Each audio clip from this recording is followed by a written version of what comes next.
Hello everyone, hello classmate. This is the continuation of our report. In the context of international business and trade, the marketing mix of the 4 P's, product, price, place, and promotion, plays a very important role in the success of a company in the global market. Kapag ang isang business ay nag-expand sa ibang bansa, hindi sapat na gamitin lang ang parehong strategy na ginamit sa sariling bansa. This is because different countries have different cultures, economic, condition, laws, tradition, and consumers' behavior. Dahil dito, companies must carefully analyze and adjust their marketing strategy so that their products and services will become acceptable and competitive in the international market. When we talk about products, it refers to the good or service that the company offers. In a global settings, businesses must decide if they will sell the same product worldwide or if they need to modify it to fit local preference and cultural needs. For example, a food company may change its ingredients to respect religious beliefs, or clothing brands may adjust its designs depending on the climate and fashion trends of the country. May mga pagkakataon din na ang packaging, labeling at even the name of the product must be changed para mas madaling tanggapin ng local consumers. The process of products adaptation is very important in the international trade because it helps prevent rejection of the product and increase customer satisfaction. The price aspect is also a major factor in international marketing. Since countries have different level of income and standard of living, companies cannot apply one single price for all markets. Kailangan nilang isaalang-alang ang exchange rate, taxes, tariffs, transportation costs, and the purchasing power of the consumers. A product that is affordable in a rich country, right, might be very expensive in developing country.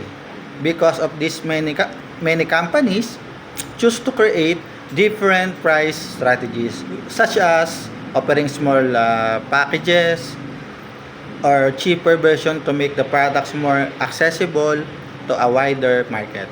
By setting the right price, the company can remain competitive while still gaining profit. Next is place or distribution, which focuses on how the product is delivered to the consumer. In the international context, companies must choose the best way to distribute the products based on the country infrastructure and shopping habits of the people. Sa ilang bansa, mas uso ang online shopping, kaya companies focus on e-commerce platforms. In other areas, mas effective pa rin ang physical stores and local markets. Sa multinational companies also partner with local distributor or retailers so that they can easily enter the new market without building everything from the beginning. Choosing the right distribution channel is important because it affects the availability, convenience, and overall consumer experience or customer experience. Lastly, promotion refers to the way a company communicates with the target's consumer. In global market, promotional strategy must be cultural, sensitive, and appropriate. Ang isang advertisement na effective sa isang bansa ay maaaring hindi gumana or even maging offensive sa ibang bansa. Kaya companies often use local language, local celebrities, influencer, and cultural relevant messages. To make their promotion more effective, by doing this, they build stronger emotional connection with consumers, increase brand awareness, and develop trust in the foreign market. The marketing mix is a powerful tool in international business trade because it guides companies in making smart decisions when entering global market. By carefully adjusting their product, price, place, and promotion, businesses can meet the needs of different cultures and economies. This flexibility and understand of diversity allow companies not only to survive but also to succeed and grow in the highly competitive global market. Expanding a company beyond in home country offers many opportunities pero may kaakibat din itong challenges.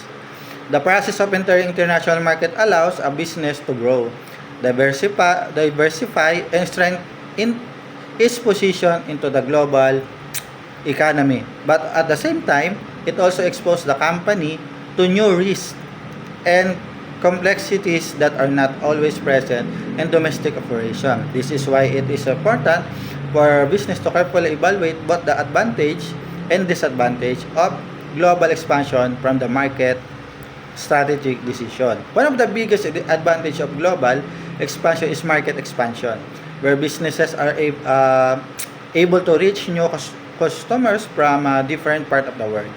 Dahil mas lumalawak ang target market, tumataas din ang chance na mas dumami ang buyer.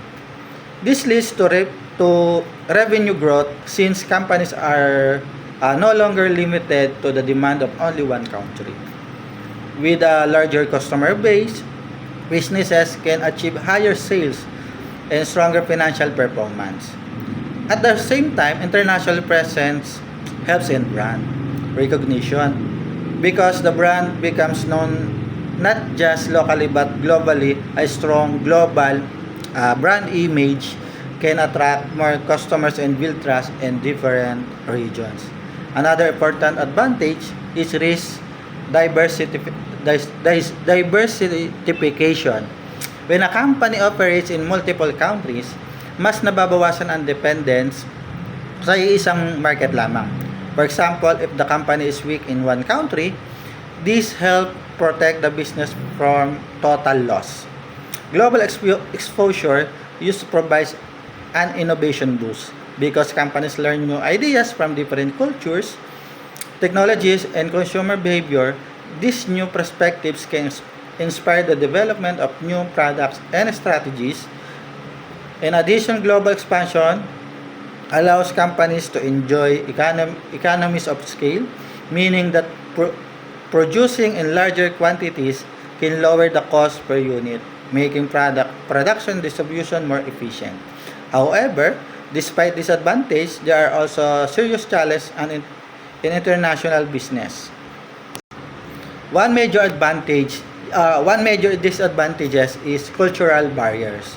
Misunderstanding local values, tradition, language, or social norms can result in negative brand perception or even offend local consumers.